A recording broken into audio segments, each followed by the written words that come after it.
சேவைகளும் உள்ளடக்கிய உள்ளதை செல்வோம் நல்லதை செய்வோம் பொன்னி மருத்துவமனை பல்லடம்.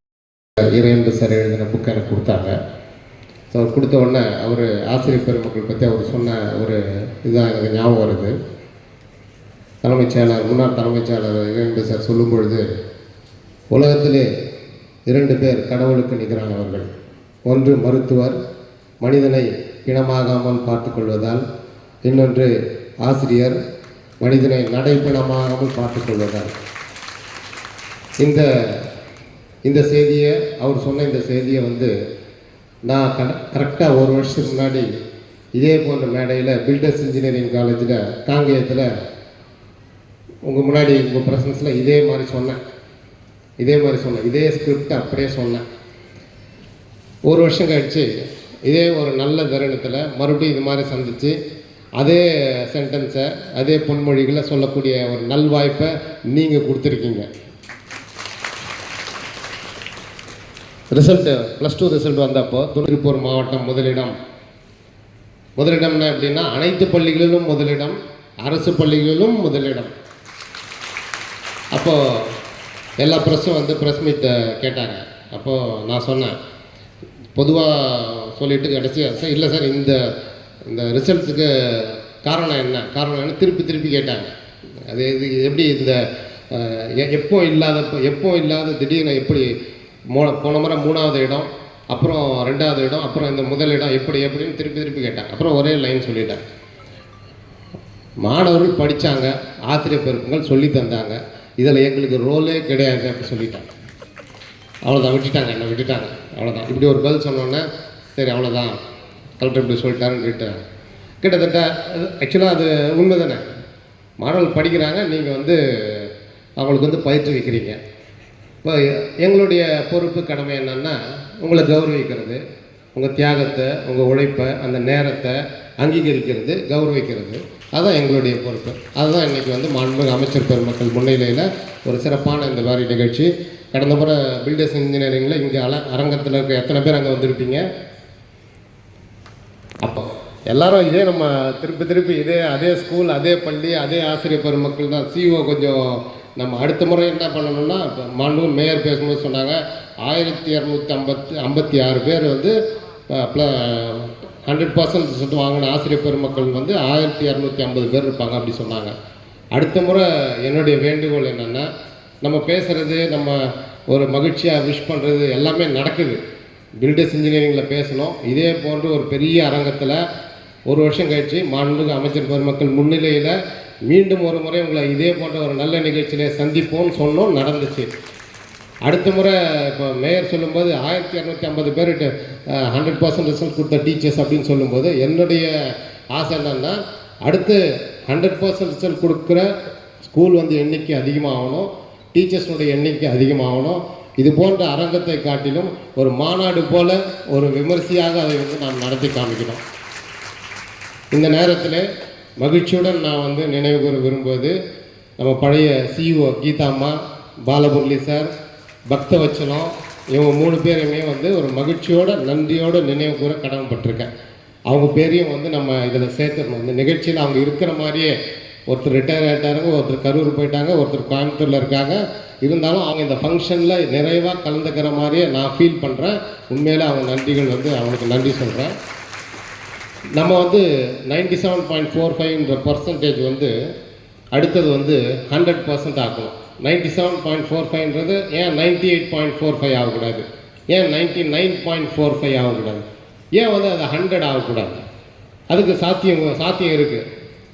ஏன் அவ்வளோ கான்ஃபிடண்ட்டாக சொல்கிறேன்? எல்லாம் உங்கள் முன்னிலையில் நீங்கள் இருக்கிறதுனால தான் அவ்வளோ கான்ஃபிடண்ட்டாக சொல்கிறேன். எங்களுக்குன்னு ஐடியாலாம் ஒன்றும் கிடையாது. நீங்களாம் இருக்கீங்க, அந்த தைரியத்தில் சொல்கிறது தான், அப்படியே சொல்கிறது தான். 97.45 98.45, 99.45, 100 அப்படின்றத இலக்கம் நம்ம எட்டணும். +2லேயும் சரி, 10லேயும் சரி. இப்போ நீங்கள் என்ன பண்ணீங்கன்னா 97.45 ரிசல்ட் கொடுத்துருக்கீங்க எல்லாம் மாணவர்களும் ஆசிரியர் பெருமக்களும் சேர்ந்து. அப்படியே அதை நாங்கள் என்ன பண்ணோன்னா உயர்கல்விக்கு அதை அப்படியே கொண்டு போனோம். அத்தனை பேருமே நீங்கள் சொல்கிற அந்த 100 பேர், நீங்கள் 12ஆவதுல பாஸ் பண்ண 100 பேரில் 95.2 பேர் அப்படின்னு சிஓ சொன்னாங்க. 95.2 பேர் இப்போ வந்து உயர்கல்வியில் ஹையர் எஜுகேஷனில் சேர்ந்துட்டாங்க, காலேஜ் படிக்கிறாங்க. நீங்கள் அப்படியே +2 உங்கள் ஸ்கூல் கேட்லேருந்து அப்படியே அவங்கள பத்திரமா அனுப்பிச்சிங்க. நாங்கள் அப்படியே பத்திரமா கூப்பிட்டு போய் அப்படியே காலேஜ் கேட் உள்ளே விட்டுட்டு வந்துட்டோம். இவ்வளோதான், இந்த 2 மாதம் கேப்பில் அதுதான் நடந்தது. நீங்கள் ஒரு 12 வருஷம் அவங்கள நல்லா பத்திரமா படிக்க வச்சு அப்படி ஸ்கூல் கேட்டு உள்ள வெளியே அனுப்பிச்சி விட்டீங்க. நாங்கள் அப்படியே கூட்டிகிட்டு போய் அவங்க வந்து காலேஜ் கேட் வாசல் உள்ளே விட்டுட்டு இப்போ வந்துட்டோம். 3 வருஷம் கழிச்சு, 4 வருஷம், 5 வருஷம் கழிச்சு அவங்க வந்து நல்ல ஒரு மிகச்சிறந்த குடிமக்களாக அவங்க வெளியே வர போகிறாங்க, நல்ல வேலைக்கு போக போகிறாங்க, குடும்பத்தை ஏற்படுத்திக்க போகிறாங்க, நல்ல சந்தோஷமாக வாழ போகிறாங்க. அது எல்லாத்துக்கும் வந்து அந்த நன்மை, அந்த பெருமை எல்லாமே உங்களை சேரும், ஆசிரியர் பெருமக்களே சேரும். இன்னும் நிறைய நம்ம வந்து இந்த நம்மளுடைய இந்த அச்சீவ்மெண்ட்ஸை பற்றி இன்றைக்கி எல்லாமே பேசினாங்க. எம்பி பேசினாங்க, மண்டல தலைவர் பேசினாங்க, மாண்புமிகு மேயர் பேசினாங்க, மாண்புமிகு அமைச்சர் பெருமக்கள் பேச போகிறாங்க. ஸோ எல்லாமே வந்து ஒரு நல்ல சூழல் இருக்குது. இந்த நல்ல சூழலை பயன்படுத்திக்கிட்டு இன்ஃப்ராஸ்ட்ரக்சர் ஃபெசிலிட்டிஸ் செஞ்சு கொடுக்க மாண்புமிகு அமைச்சர் பெருமக்கள், மாண்புமிகு மேயர் எல்லாமே இருக்காங்க. இன்ஃப்ராஸ்ட்ரக்சர், கட்டமைப்பு, பள்ளிகளுக்கு என்னென்ன தேவை, இப்போ வந்த இப்போ நம்ம இங்கே பேசிகிட்டு இருக்கும்போது அங்கே பல்லடம் நகராட்சி தலைவர் கொடுத்த 2 ரெப்ரசன்ட்டுமே எங்கள் ஸ்கூலுக்கு லேப் வேணும், ஒரு அடிஷ்னல் கிளாஸ் ரூம் வேணும்னு கொடுத்துருக்காங்க. இப்போது இங்கே பேசிகிட்டு இருக்கிற நேரத்தில் என்கிட்ட கொடுத்து அந்த ரெப்ரசன்டேஷன் கொடுத்தாங்க. அப்படின்னா ஸ்கூலில் வந்து இன்ஃப்ராஸ்ட்ரக்சர் பண்ணி கொடுக்கணும், நல்ல லேப் ஃபெசிலிட்டிஸ் பண்ணி கொடுக்கணும், அடிப்படை கட்டமைப்பு, பேசிக் ஃபெசிலிட்டிஸ்லாம் பண்ணி கொடுக்கணும்னு சொல்கிறோம். அந்த கடமை, அந்த பொறுப்பு எங்களுக்கு இருக்குது. அதை வந்து நல்ல சிறப்பான முறையில் செஞ்சு கொடுக்க நாங்கள் வந்து மாண்புமிகு அமைச்சர் பெருமக்களும் மாவட்ட நிர்வாகம் எல்லாமே நாங்கள் தயாராக இருக்கோம். அதை கரெக்டாக தலைமை ஆசிரியர் பெருமக்கள் வந்து அதை பத்திரமா அதை தொகுத்து வழங்கி சிஇஓ கிட்ட கொடுத்து அது முறைப்படி கொண்டு வந்து அப்படியே மாவட்ட நிர்வாகத்தில் சேர்த்துட்டு அதெல்லாம் செஞ்சு கொடுக்குற ஒரு சூழல் ஏற்படும். இதே போன்ற ஒரு நல்ல நிகழ்ச்சியில் அடுத்த வருஷம் நம்ம சந்திக்கணும் அப்படின்னு லாஸ்ட் டைம் நான் சொன்ன மாதிரி தான். அடுத்த வருஷமும் ஒன்று இதே அரங்கத்தில் அல்லது இதோட ஒரு பெரிய அரங்கத்தில் உங்களை எல்லாம் சந்திக்கும் வரை நன்றி கூறி விடைபெறுகிறேன். நன்றி.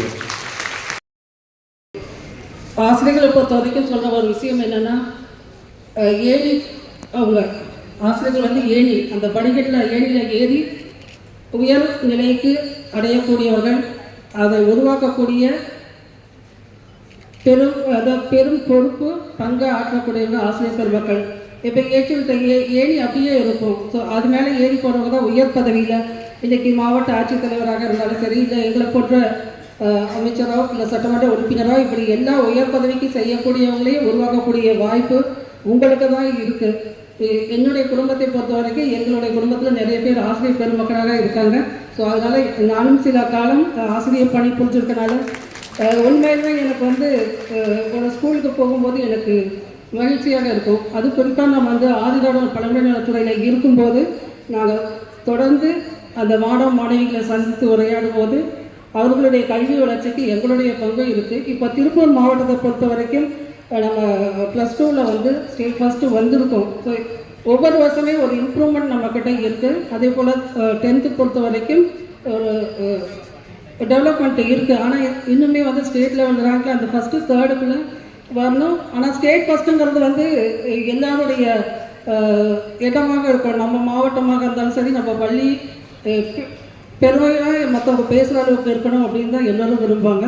ஸோ இதுக்கு கடுமையாக உழைச்சிங்க. ஏன்னா வந்து ஆசிரியர் பெருமக்களுடைய கஷ்டமும் எனக்கு தெரியும். ஸோ ஸ்டூடெண்ட்ஸை நாங்களும் பார்த்துருக்கோம். ஸோ உங்களுடைய வேலை எவ்வளோ கஷ்டமான வேலை, அவ்வளோ கஷ்டமான வேலையும் வந்து நீங்கள் சிறப்பாக செஞ்சனால தான் இத்தனை பேர் இன்றைக்கி வந்து 100% தேர்ச்சி அடைஞ்சிருக்காங்க. இதுக்கு வந்து ஒவ்வொரு சப்ஜெக்ட் டீச்சர்ஸும் கடுமையாக உழைச்சிருக்கீங்க. ஸோ அதை உங்களை கோஆர்டினேட் பண்ணது உங்கள் ஹெச்எம், அப்புறம் சிஇஓ, டிஓ எல்லாருமே என்னோட கூட்டு முயற்சினால தான் இவ்வளோ பெரிய வெற்றி வந்து நம்முடைய திருப்பூர் மாவட்டத்துக்கு சாத்தியமாக இருக்குது. எங்களுடைய துறை, என்னுடைய பழைய துறையை பொறுத்த வரைக்கும் நாங்களும் ஓரளவுக்கு இம்ப்ரூவ்மெண்ட் பண்ணியிருக்கோம்.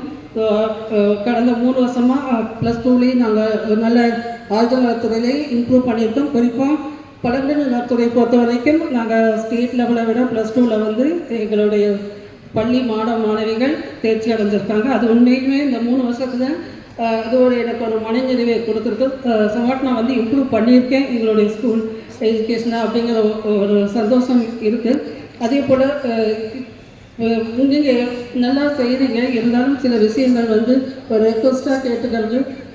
கவர்மெண்ட் ஸ்கீம்ஸை வந்து நிறைய ஸ்கூலில் இருக்க ஸ்டூடெண்ட்ஸ்க்கு தெரிய மாட்டேங்குது. குறிப்பாக கிராமப்புறத்தில் இருக்க மாணவர்களுக்கு அது தெரியறதில்லை, பெற்றோர்களுக்கும் தெரியறதில்லை. ஸோ அதை வந்து நம்ம உயர்கல்விக்கு செல்லக்கூடிய மாணவர்கள் ஓரளவு எண்ணிக்கை வந்து நம்ம அதிகமாக்கிட்டாலும் இன்னும் இந்த ஸ்கீம்ஸு சொல்லும்போது +2 முடிச்சுட்டு காலேஜ் போகிற ஸ்டூடெண்ட்ஸோட எண்ணிக்கை கண்டிப்பாக 100% கொண்டு வரது தான் நல்லது.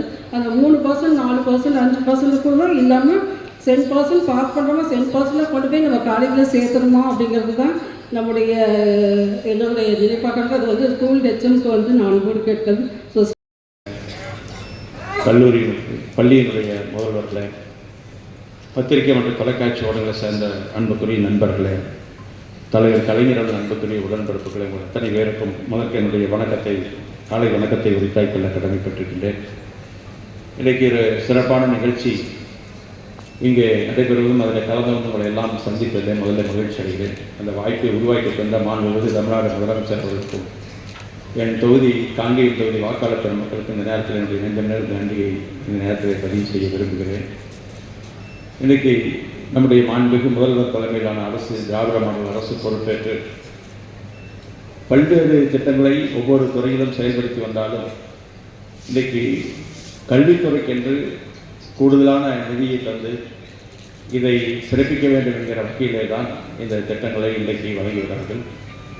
அவருடைய எண்ணத்தை ஈடு செய்யக்கூடிய வகையிலே தான் கடந்த கல்வியாண்டில் +2 தேர்வில் பொதுத் தேர்வில் 100க்கு 100 என்கிற வகையில் தமிழ்நாட்டிலேயே முதலிடம் என்று பெற்றுத்தந்து நம்முடைய திருப்பூர் மாவட்டத்தை சார்ந்த தலைமை ஆசிரியர்கள் அதில் பயின்று தேர்வு எழுதிய மாணவ செல்வங்கள், பெற்றோர்கள் அத்தனை பேருக்கும் இந்த நேரத்தில் நெஞ்சம் நன்றி நான் உறுத்தாய்க்கல கடமைப்பட்டிருக்கின்றேன், பாராட்டுகிறேன்.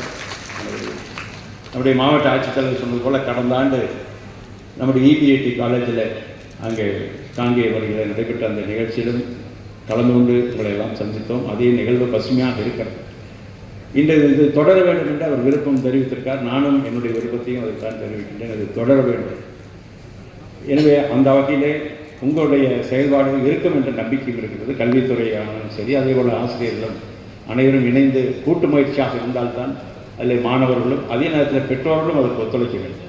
ஏன்னா அந்த வகையில் இதே நிகழ்வு மீண்டும் எண்ணிக்கை அதிகமாகக்கூடிய வகையில் அதே போல் நம் கொஞ்சம் விட்டிருக்கின்ற ஒரு அந்த 10ஆம் வகுப்பு பொதுத் தேர்விலும் அந்த இடத்தை மீண்டும் படிப்படியாக முன்னேறுவதற்கான வாய்ப்பை உருவாக்க வேண்டும் என்று இந்த நேரத்தில் நான் கேட்டுக்கொள்ள கடமைப்பட்டிருக்கின்றேன். முதல்ல குறிப்பாக அவருடைய திருவள்ளுவர் அவர்கள் நம்முடைய கல்வியை பற்றி அதிகமாக சொல்லியிருக்கிறார்கள். குறிப்பாக கேடில் வெளிச்செல்வம் கல்வி ஒருவருக்கு மாடல்ல மற்றவையவை. கல்வியே அழிவில்லாத சிறந்த செல்வம், பிற எல்லாம் செல்வம் அல்ல. அந்த வகையில் இன்றைக்கு இந்த செல்வம் என்பது நம்முடைய பெற்றோர்கள் எப்படி அவர்களை குழந்தைகளை உருவாக்கி வளர்த்து உங்களிடத்தில் தருகிறார்களோ அதுபோல் அது ஒருபுறம் இருந்தாலும் அவர்கள் தரக்கூடிய செல்வம் தொடரும் என்று சொல்ல முடியாது. ஆனால் நீங்கள் தரக்கூடிய கல்வி செல்வம் யாராலும் பிரிக்க முடியாத, அழிக்க முடியாத, திரட்ட முடியாத ஒரு செல்வமாக அவரிடத்தில் பதிந்து அவர்கள் வாழ்க்கையில் ஒளியேற்றத்தை செய்யக்கூடிய ஒரு நிகழ்வு என்பதில் யாருக்கும் கருத்து வேறுபாடு இருக்க வாய்ப்பில்லை. அப்படிப்பட்ட அழியாத செல்வத்தை தரக்கூடிய உங்களுக்கு எத்தனை நன்றி சொன்னாலும் தகும் என்ற நம்பிக்கை இன்றைக்கு இந்த இடத்துல எனக்கு எண்ணத்தை உருவாக்குகிறது. எனவே அந்த வகையில் மீண்டும் ஏன்னு சொன்னால் பெற்றோர்கள் கூட சில நேரங்களில் கண்டிப்பாக இருப்பார்கள் படிக்க சொல்லி. ஆனால் சில நேரங்கள் அவர்கள் வேறு வழி இல்லாமல் அவர்கள் குழந்தைகளிடத்தில் சரணடையும் வேண்டிய சூழ்நிலை. ஆனால் நீங்கள் ஒருவர் தான் தொடர்ந்து அவர்களை படிக்க வைக்கிறது. ஏன்னு சொன்னால் அவருடைய வளர்ச்சிக்காக அவருடைய கல்வி அறிவை பெற வேண்டும் என்பதற்காக தொடர்ந்து அங்கே அந்த உங்களுடைய உறுதியை அங்கே நிலைநாட்டப்படுகிறது. கடந்த காலத்தில் நான் படிக்கிற பொழுது ராகவன் ஆசிரியர் என்ற ஒரு இருந்தார் வேளம்பாளையம் பள்ளியில். அதேபோல் முத்தூரில் கிருஷ்ணவேணி என்கிற ஒரு ஆசிரியர் இருந்தார்கள். இன்றைக்கெல்லாம் ஒரு ஓய்வு பெற்றிருந்தார்கள். அவர்களெல்லாம் பள்ளிக்கு போகிற பொழுது அவர்களை பார்க்கிற பொழுது ஒரு அச்சம் ஏற்படும். எந்த அளவுக்கு நமக்கு தாக்கம் ஏற்படும் என்கிற சூழ்நிலை உங்களுக்கு தெரியும். நீங்களும் மாணவர்களாக இருந்து வந்தவங்க. எனவே அந்த வகையில் அதெல்லாம் நன்மைக்காக, மாணவர்களுடைய நன்மைக்காக, எதிர்கால நன்மைக்காக உங்களுடைய கண்டிப்பும் அங்கே இருக்க வேண்டும்.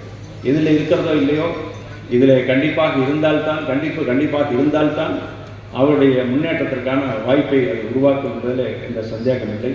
அந்த வகையிலே அந்த கண்டிப்பை தொடர்ந்து நீங்கள் பின்பற்றி மாணவ செல்வங்களை முன்னேற்றம் செய்யக்கூடிய சூழ்நிலையை உருவாக்குவதற்கு நீங்கள் தான். எனவே அழியாத செல்வத்தை தரக்கூடிய வகையிலே உதவி செய்யக்கூடியவர்கள். எனவே அந்த வகையில் உங்களுடைய தொடர்ச்சியான அந்த எண்ணம் மேலும் மேலும் சிறப்புற்று அவர்களை கல்வியில் மேம்படுத்துகிற ஒரு சூழலை நீங்கள் உருவாக்க வேண்டும். இந்த வகையில் நம்முடைய திருப்பூர் மாவட்டத்தை பொறுத்தளவு பொதுத் தேர்வில் 12ஆம் வகுப்பு பொதுத் தேர்வில் கடந்த ஆண்டு தேர்வு எழுதியவருடைய எண்ணிக்கை 23,841 பேர். தேர்ச்சி பெற்றவர்களுடைய எண்ணிக்கை 23,242 பேர். ஒரு 597 பேர் 99 பேர் தேர்ச்சி அடையாமல் போயிட்டாங்க. எனவே அந்த வகையில் இருந்தாலும் 97.45 ஏறத்தாழ 96% நாம் தேர்ச்சி பெற்றோம். அதிலே முதலில் என்று சொன்னால் இந்த நிகழ்ச்சி நான் கூட சந்தேகம் மாவட்ட ஆட்சியர் இது போன்ற நிகழ்ச்சி 10ஆம் வகுப்பு பொதுத் தேர்வில் தேர்ச்சி பெற்ற மாவட்டத்தில் மட்டும் நடைபெறும். அதே மாவட்டத்திலேயே இன்றைக்கு நம்முடைய மாநிலத்திலேயே ஒரு மாவட்டத்தில் இந்த நிகழ்ச்சி நடைபெறுதுன்னு சொன்னால் நம்முடைய மாவட்டத்திலே தான் இந்த நிகழ்ச்சி நடைபெறுகிறது. எனவே அந்த வாய்ப்பை உருவாக்க தந்தவர்கள் மாணவர்கள் பெற்றோர்கள். எனவே அந்த வகையில் தொடர்ந்து இது போன்ற நிகழ்ச்சி எங்களுக்கு செப்டம்பர் மாதம் வந்துவிட்டாலே இது நிகழ்ச்சி நடைபெறும் என்ற எண்ணம் உருவாகக்கூடிய சூழ்நிலை. இது ஒரு வருடத்திற்கு ஒரு நிகழ்ச்சி என்கிற ஒரு கட்டாயத்தில் இடம்பெறக்கூடிய ஒரு நிகழ்ச்சியாக அமையும் என்று நம்பிக்கை இருக்கிறது. மீண்டும் மீண்டும் எல்லோரும் வாங்க, குழந்தைங்கள் முதல் பெரியவங்க வர குடும்பத்தோட வாங்க. டேஸ்டா சாப்பிடலாம், குசியா சாப்பிடலாம். அனைவருக்கும் ஓர் இன்ப அதிர்ச்சி. கடை ஸ்பெஷலே வந்துங்கன்னா கொங்கு மண்டலம் பாரம்பரிய மண் சட்டி நாட்டுக்கோழி வறுவல் தானுங்க ஸ்பெஷல். அதுலேயும் நம்ம கடையில் மஞ்ச வெங்காயம்னு ஒரு ஃப்ளேவர் இருக்குது, அதை நீங்கள் சாப்பிட்டு பாருங்கள். OFC Garden and Restaurant. எங்கும் கிடைக்காத கொங்கு பாரம்பரிய நாட்டுக்கோழி வறுவல். கோவை, திருப்பூர் இரு மாவட்டத்தை உள்ளடக்கிய காரணம்பேட்டை அருகே கோடாங்கிபாளையம் பிரிவு பகுதியில் அமைந்துள்ளது நம்ம OFC Garden and Restaurant. இங்க என்ன ஸ்பெஷல் அப்படின்னா, ஏங்க எத்தனை கடையில சாப்பிட்றோம், நெஞ்செரித்தல் வயிற்றெரித்தல் எத்தனை தொந்தரவு வருது. அதனால நம்ம ரெஸ்டாரண்ட்ல சாப்பிட்றவங்களுக்கு ஆயில் ஆரோக்கியமா இருக்கணுங்கிறதுக்காக கல்லெண்ணெய், நல்லெண்ணெய், தேங்காய் எண்ணெய், அதுவும் சுத்தமான செக்கெண்ணெயில சமைக்கிறேங்க. பணம் வாங்க முக்கியம், மனிதனோட நலம் தாங்க முக்கியம். தமிழ்நாட்டு பாரம்பரியம் முதல் சைனீஸ் வரை அனைத்து வித சைவம் அசைவம் என பழைய கால உணவு முறை முதல் இன்றைய உலக உணவுகள் சாப்பிட இங்கே வாங்க. இவ்வளவு ஆரோக்கியமாக சமைத்தாலும் பிற கடைகளை ஒப்பிடும்போது மிக குறைந்த விலையே இங்கு பெறப்படுகிறது. OFC Garden and Restaurant. மேலும் ஆர்டர் செய்ய 9677761961 9514424545.